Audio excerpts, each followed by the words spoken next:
Hello students, welcome back to my YouTube channel with another video. आज का हमारा ये video build on DO syllabus MS Excel भाग 18 का होने वाला है। अगर आपको इससे पहले का वीडियो चाहिए तो आप चैनल के प्लेलिस्ट से जाकर देख सकते हैं। तो वीडियो स्टार्ट करने से पहले आपसे एक रिक्वेस्ट है, अगर आप हमारे चैनल पर नए हैं तो चैनल को सब्सक्राइब जरूर करें और वीडियो पसंद आए तो लाइक शेयर एंड कमेंट करना ना भूलें। तो चलिए चलते हैं हम लोग अपने टॉपिक की ओर।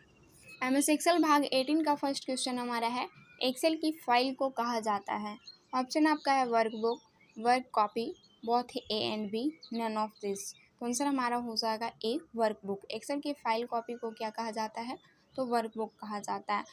एक्सेल में जो भी फाइल बनता है उसको हम लोग वर्कबुक के नाम से जानते हैं। क्वेश्चन नंबर 2 में हम लोग आते हैं। क्वेश्चन नंबर 2 का हमारा क्वेश्चन है, एक वर्कबुक में डिफ़ॉल्ट रूप से कितनी शीट होती है?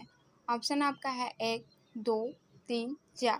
तो आंसर हमारा हो जाएगा सी, 3।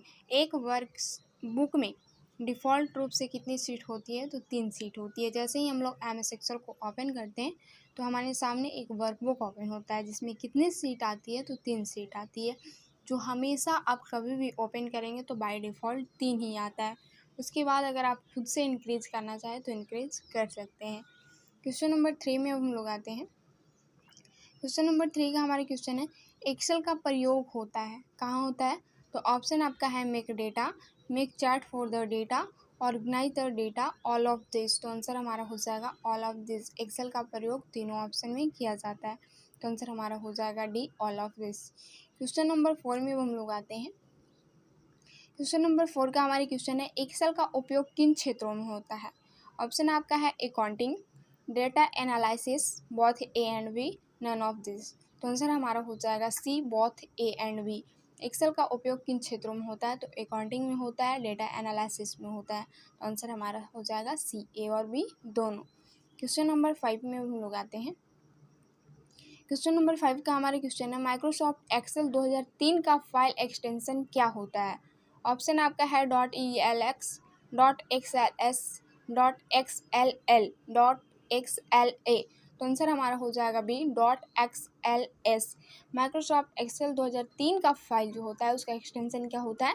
तो .xls। क्वेश्चन नंबर 6 में हम लोग आते हैं।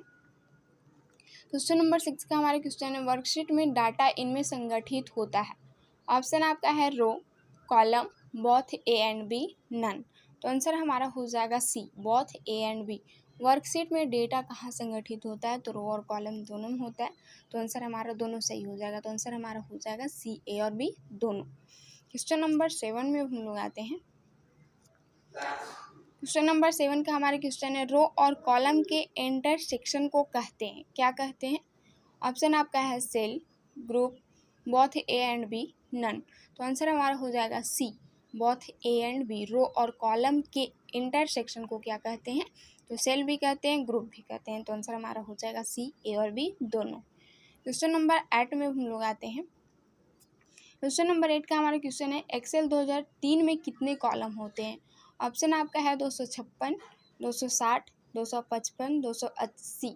तो आंसर आपका हो जाएगा ए, 256। एक्सेल 2003 में कितने कॉलम होते हैं? तो 256 कॉलम होते हैं। क्वेश्चन नंबर 9 में हम लोग आते हैं। क्वेश्चन नंबर 9 का हमारा क्वेश्चन है, निम्न में से सेल रेफरेंस का प्रकार है। ऑप्शन आपका है relative cell reference, absolute cell reference, both A and B, none of this. तो आंसर हमारा हो जाएगा सी, ए और बी दोनों। निम्न में से सेल रेफरेंस का प्रकार ए भी है और बी भी है। तो आंसर हमारा हो जाएगा सी। क्वेश्चन नंबर 10 में हम लोग आते हैं। क्वेश्चन नंबर 10 का हमारा क्वेश्चन है, निम्न में एब्सोल्यूट सेल रेफरेंस है। ऑप्शन आपका है A1, $1, 2A, 4#F। तो आंसर हमारा हो जाएगा बी, $1। निम्न में एब्सोल्यूट सेल रेफरेंस हमारा $1 है, जिसमें A1 हमारा सेल एड्रेस है और डॉलर इसमें ऐड किया गया है। क्वेश्चन नंबर 11 में हम लोग आते हैं। क्वेश्चन नंबर 11 का हमारा क्वेश्चन है, एब्सोल्यूट सेल में सिंबल प्रयोग होता है किस चीज़ का? तो ऑप्शन आपका है इक्वल, हैश, डॉलर, @ तो आंसर हमारा हो जाएगा सी, डॉलर। एब्सोल्यूट सेल में सिंबल प्रयोग होता है किस चीज़ का? तो डॉलर का। क्वेश्चन नंबर 12 में हम लोग आते हैं। क्वेश्चन नंबर 12 का हमारा क्वेश्चन है, फ्रीज पेंस ऑप्शन आता है। ऑप्शन में आपका है एडिट, फॉर्मेट, टूल्स, विंडोज़। तो आंसर हमारा हो जाएगा D, window. Freeze panes option कहाँ आता है? तो विंडोज़ में आता है। क्वेश्चन नंबर 13 में हम लोग आते हैं। क्वेश्चन नंबर 13 का हमारे क्वेश्चन है, पेज सेटअप के मार्जिन बार में लेफ्ट और राइट हेतु डिफ़ॉल्ट मार्जिन होता है। डिफ़ॉल्ट मार्जिन लेफ्ट और राइट में क्या आता है? ऑप्शन आपका है 0.75 and 75 inch, 1 inch, 2 inch, 0.5 and 5 inch. तो आंसर हमारा हो जाएगा 0.75 एंड 75 इंच लेफ्ट और राइट में होता है। क्वेश्चन नंबर 14 में हम लोग आते हैं। क्वेश्चन नंबर 14 का हमारी क्वेश्चन है, पेज सेटअप में मार्जिन बार में टॉप और बॉटम हेतु डिफ़ॉल्ट मार्जिन होता है। क्या होता है? ऑप्शन आपका है 1 inch, 0.8 and 0.8 inch, 0.75 and 0.75 inch, 2.0 and 2.0 inch. तो आंसर हमारा हो जाएगा 1 इंच। एक टॉप में होता है और एक बॉटम में होता है। तो आंसर हमारा हो जाएगा 1 और 1 इंच, यानी कि ए। क्वेश्चन नंबर 15 में हम लोग आते हैं। क्वेश्चन नंबर 15 का हमारा क्वेश्चन है, टास्क पेन की शॉर्टकट कमांड है, यानी टास्क पेन की शॉर्टकट कुंजी क्या होता है? ऑप्शन आपका है Ctrl+F1, Alt+F1, Shift+F1, F1। तो आंसर हमारा हो जाएगा ए, Ctrl+F1। टास्क पेन की शॉर्टकट की क्या होती है? तो Ctrl+F1 होती है। तो ये था हमारा MS एक्सेल भाग 18 का 15 क्वेश्चन। 15 में से कितने का आंसर आप लोग का सही हुआ है कमेंट करके बताइएगा, और मिलते हैं नेक्स्ट वीडियो में MS एक्सेल भाग 19 के साथ। Thank you.